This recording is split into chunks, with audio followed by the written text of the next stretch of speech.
Essa segunda-feira foi mais um dia bastante movimentado no noticiário envolvendo a guerra na Ucrânia, principalmente em relação a um dos países que até agora não esteve envolvido diretamente no conflito. Estamos falando da China.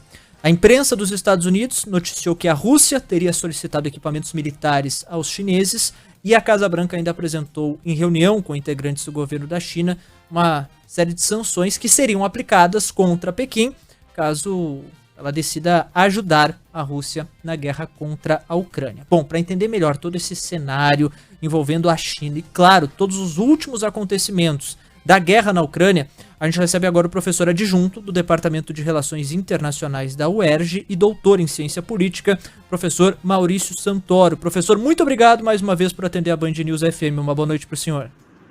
Eu que agradeço. Boa noite. Boa noite. Bom, professor, vamos começar justamente situando, focando mais no papel da China. A China que diretamente ela não está envolvida no conflito, ela já se pronunciou, inclusive, publicamente, dizendo que é a favor da paz, que espera uma resolução desse conflito. Muda alguma coisa no papel chinês dentro da guerra na Ucrânia? Essas ameaças que foram feitas, ameaças de sanções dos Estados Unidos, caso ela continue com a aliança com a Rússia, como o senhor vê todos esses acontecimentos das últimas 24 horas?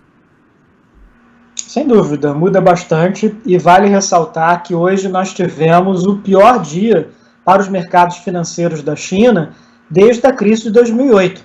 As bolsas fecharam em muita baixa nas cidades chinesas, por várias razões, em parte por esse medo das sanções, pela possibilidade de um impacto econômico negativo para a China, e em parte também por esse medo com relação à nova onda de coronavírus nas grandes cidades chinesas, que é a pior desde o início da pandemia. Então essas duas notícias combinadas, criaram um ambiente muito negativo.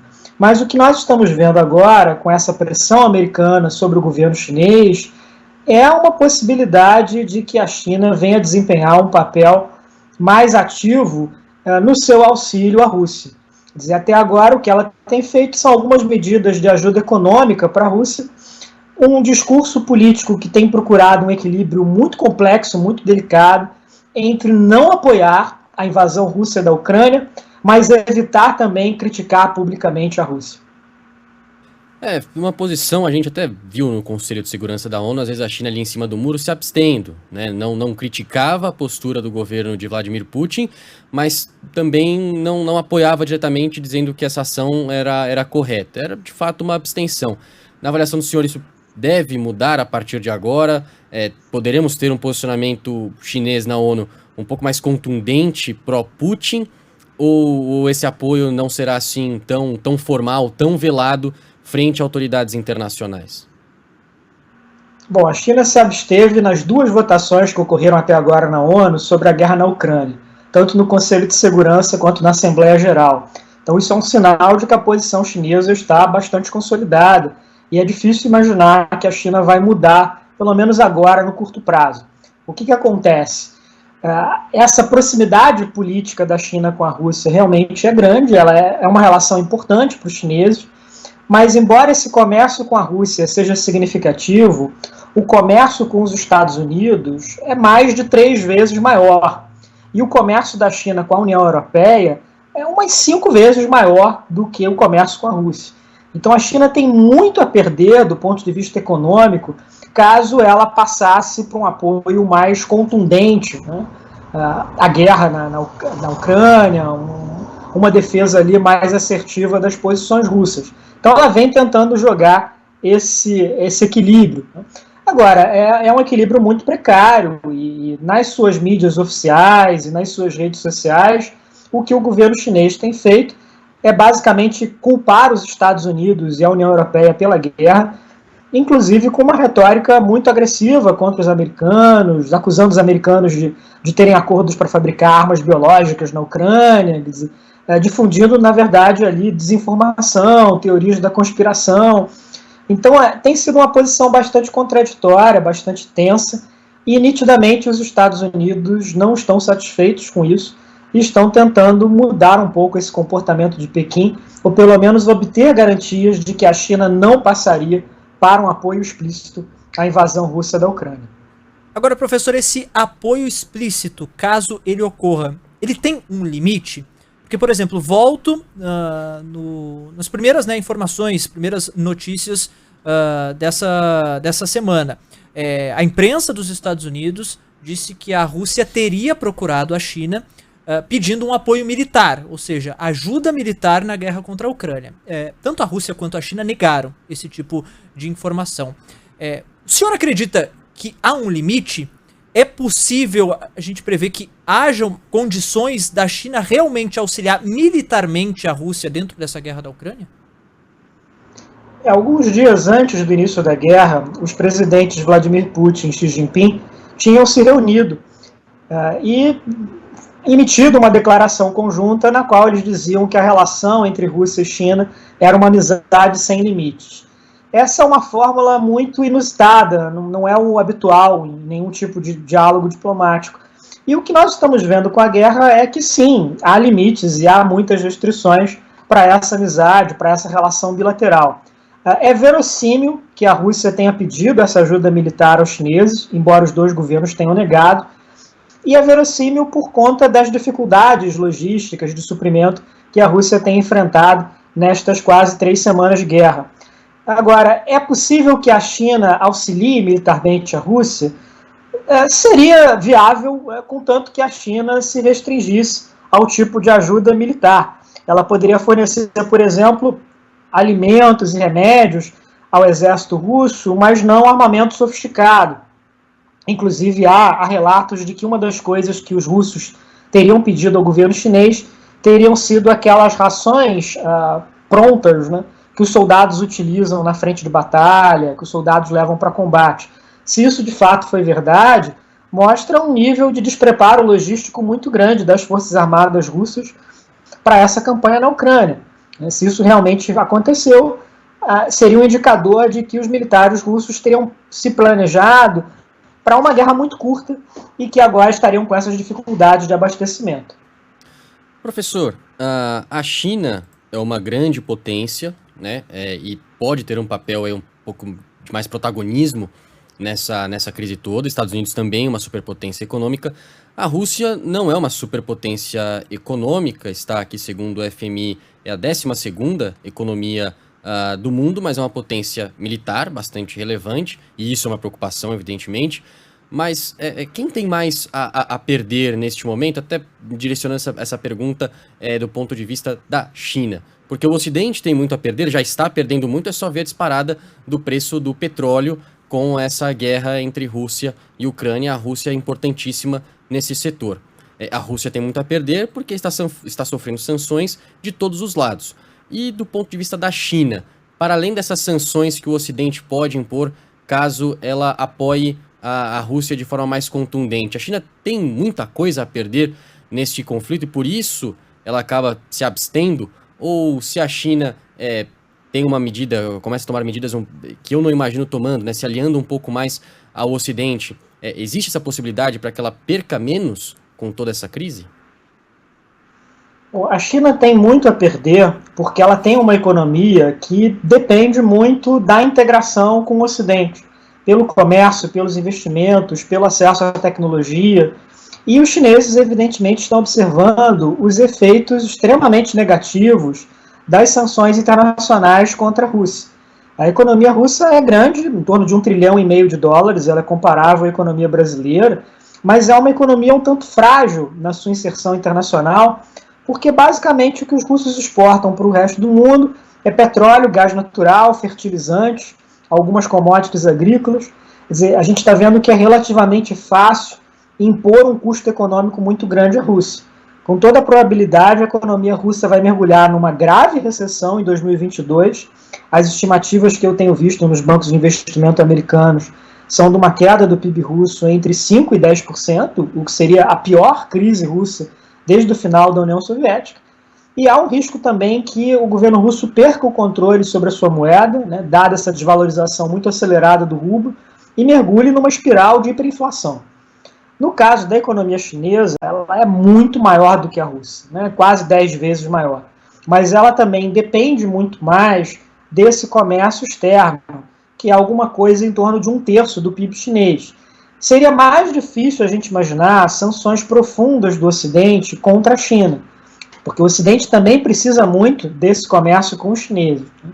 Mas o que nós estamos vendo nessas últimas 3 semanas, né, a profundidade, a abrangência dessas sanções contra a Rússia, acenderam um alerta amarelo em Pequim. E a China sabe que isso é algo que poderia ser aplicado contra ela, ainda que numa escala menor, caso ela resolvesse apoiar a guerra na Ucrânia ou num conflito futuro envolvendo, por exemplo, a Taiwan ou Hong Kong. Então é um momento de preocupação para a China. Agora, novamente, há esse difícil equilíbrio, né? Quer dizer, por um lado, a gente tem visto nos últimos anos uma China muito mais assertiva na busca dos seus interesses nacionais, sobretudo na reivindicação de fronteiras, mas que, ao mesmo tempo, precisa manter pelo menos uma relação econômica favorável com os Estados Unidos e com a União Europeia. Politicamente, essa relação tem sido bastante complicada, mas economicamente ela continua muito forte. Estamos conversando aqui na Band News FM com o professor adjunto do Departamento de Relações Internacionais da UERJ, doutor em Ciência Política, o professor Maurício Santoro. Bom, professor, hoje nós tivemos mais uma reunião entre os representantes da Ucrânia e da Rússia. Essa reunião acabou sendo adiada, foi alegado um fator técnico, vai ser retomada amanhã, nessa terça-feira. Mas ao mesmo tempo o que a gente tem visto do lado do avanço russo são bombardeios cada vez mais perto da fronteira com a Polônia. Isso inclusive já acendeu um alerta também nas autoridades polonesas e há aquele receio de que algum membro da OTAN possa ser atingido, o que poderia desencadear, nas palavras do próprio presidente dos Estados Unidos, Joe Biden, uma terceira guerra mundial. O senhor acredita que um acordo está mais próximo, justamente por conta desses encontros que estão acontecendo, ou essa sinalização russa de chegar cada vez mais a oeste da Ucrânia pode ser interpretada de forma contrária? Eu acredito que só haverá a possibilidade de um acordo diplomático entre os dois países se houver uma mudança expressiva na situação militar. Quer dizer, os russos estão tentando ganhar tempo, estão angariando ali recursos para lançar uma grande ofensiva contra Kiev, contra a capital ucraniana, já estão bastante próximos dela, mas um ataque de larga escala contra Kiev seria uma tragédia humanitária e provavelmente também uma situação militarmente muito difícil para os russos. Combater numa grande cidade é um desafio enorme para qualquer exército. E, ao mesmo tempo, esses ataques russos próximos à fronteira com a Polônia, esse ataque do fim de semana foi a mais ou menos 25 quilômetros da fronteira, é uma indicação de que os russos estão dispostos a atacar os comboios de armamento que estão chegando da fronteira polonesa e uma indicação também da sua capacidade militar, né, de que eles são capazes de alcançar qualquer ponto do território ucraniano, com seus mísseis, com seus ataques. Então isso também é um sinal político importante dentro dessa guerra política, né, dentro desses conflitos entre a OTAN e a Rússia. E ao mesmo tempo nós temos também uma ofensiva russa no sul da Ucrânia que tem avançado mais do que a frente de Kiev, e é onde os russos têm capturado as maiores cidades, né? Eles não capturaram ainda nenhuma cidade de grande porte, mas já ocuparam algumas cidades de pequeno e médio tamanho, e tem o cerco a Mariupol, que é uma cidade de 500 mil habitantes. Se os russos realmente ocuparem essa cidade, também vai ser um desdobramento importante nessa disputa pelo Mar Negro, né, por privar a Ucrânia do acesso ao seu litoral. Professor, queria entender um pouquinho mais do papel da OTAN nessa confusão toda, porque se ela se envolve diretamente pode causar uma guerra ainda maior. Mas, ao mesmo tempo, o avanço da OTAN em direção à Rússia é um dos motivadores desse conflito, né? Essa decisão da aliança militar, olhando tudo que aconteceu nessas últimas semanas de ingressar em uma área geopoliticamente mais ligada a Moscou, foi acertada ou foi equivocada, na sua opinião? Pergunto isso porque é evidente, né? Não existe uma justificativa para invadir um país soberano. Enfim, não estamos aqui de nenhuma forma aliviando a barra de Vladimir Putin. Mas, talvez infelizmente, o mundo é regido por áreas de influência, por zonas de influências, e a Ucrânia sempre foi uma zona de influência da Rússia, e Vladimir Putin não aceitou essa aproximação da OTAN com a Ucrânia, e a OTAN já tinha se aproximado de outros territórios perto da Rússia, que são zonas de influência da Rússia. Então dá para dizer que a OTAN foi um pouco inconsequente, minimizou esse ímpeto mais autoritário de Vladimir Putin e acabou errando nessa avaliação, então até contribuindo de certo ponto para esse conflito na Europa? Bom, qualquer governo russo ficaria preocupado com a expansão da OTAN para o leste, particularmente por um eventual ingresso da Ucrânia, porque é uma região de alta prioridade para a segurança nacional da própria Rússia. Mas uma coisa é a preocupação e outra coisa é a decisão de ir à guerra. Isso é uma escolha, isso foi algo muito pessoal, né, do Vladimir Putin, do governo dele. O que a gente pode questionar é se essa expansão da OTAN para o leste, depois do colapso da União Soviética, depois do fim da Guerra Fria, foi a melhor decisão.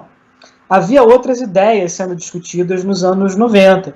Por exemplo, a ideia do fim da OTAN, ou de que ela não mais se expandiria, né? Chegou a haver uma promessa do governo americano para os russos nesse sentido, ou mesmo a possibilidade que se debateu em algum momento de um ingresso da Rússia na OTAN, né? Que passaria a ser uma aliança com outro tipo de formato, com outro tipo de missão. Quer dizer, a OTAN é algo raro em termos históricos, porque ela é uma aliança militar permanente em tempos de paz.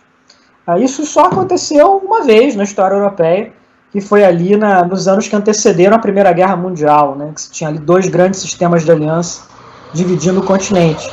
Então, mesmo agora, num período bastante recente, que foi o do governo do Donald Trump, havia uma série de disputas entre os Estados Unidos e seus aliados europeus sobre se era necessário manter a OTAN, se isso era uma coisa realmente interessante. O presidente francês, Emmanuel Macron, chegou a dizer que a OTAN estava sofrendo de morte cerebral. E uma das ironias da guerra da Ucrânia é que, embora essa expansão da OTAN seja citada pelo presidente Putin como uma das razões do conflito, talvez a razão principal na visão dele, ao invadir a Ucrânia, ele provocou um enorme fortalecimento da OTAN. A gente pode dizer hoje que a OTAN está mais unida do que nunca desde o fim da Guerra Fria, inclusive com a possibilidade de ingresso de novos membros, como a Finlândia, como a Suécia, que historicamente sempre se mantiveram uma neutralidade, sempre hesitaram muito em entrar nesse tipo de aliança. Então a guerra vai acabar provocando exatamente o oposto daquilo que o Putin pretendia. Quer dizer, ele pode eventualmente ser bem sucedido em não ter a Ucrânia dentro da OTAN, mas outros países irão ingressar na aliança, e países como a Alemanha anunciando ali um aumento muito expressivo dos seus gastos militares, dos seus investimentos com defesa, exatamente por essa preocupação renovada com a Rússia. Professor Maurício Santoro, para fechar nossa conversa, muitos ouvintes perguntam, repasso essa questão ao senhor, muitos deles com medo. Caso do Edivaldo, aqui de São Paulo, existe a possibilidade real de um confronto nuclear envolvendo Rússia e Ucrânia? Olha, esse risco é muito raro, ele é muito difícil, mas infelizmente é uma possibilidade que a gente tem que levar em conta. Eu diria que menos pelo uso de armas nucleares e mais pela possibilidade de um acidente envolvendo, por exemplo, um bombardeio, um incêndio dentro de uma grande usina nuclear ucraniana, como a gente quase teve, né, alguns dias atrás. Então é um risco, quer dizer, a Ucrânia já é o lugar do pior acidente nuclear da história, né, em Chernobyl, lá em 86. As tropas russas estão ocupando Chernobyl agora. Então é uma possibilidade, né, e infelizmente nós temos que pensar no inimaginável, né? Você me dissesse há 6 meses atrás que no meio de uma pandemia, no meio de uma crise econômica global, nós teríamos também uma guerra envolvendo os 2 maiores países da Europa, eu provavelmente teria dito que era um cenário muito pessimista, que isso não iria acontecer. Mas agora nós estamos aqui nos defrontando com essa tragédia e sentindo o impacto dela em vários países, inclusive aqui no Brasil, pela questão da economia, da alta do preço dos combustíveis e por aí vai. Conversamos com o professor adjunto do Departamento de Relações Internacionais da UERJ, doutor em Ciência Política, Maurício Santoro. Professor, muitíssimo obrigado por nos atender nesta noite de segunda-feira. Um abraço, até a próxima oportunidade. Eu que agradeço. Uma boa noite. Tchau, tchau.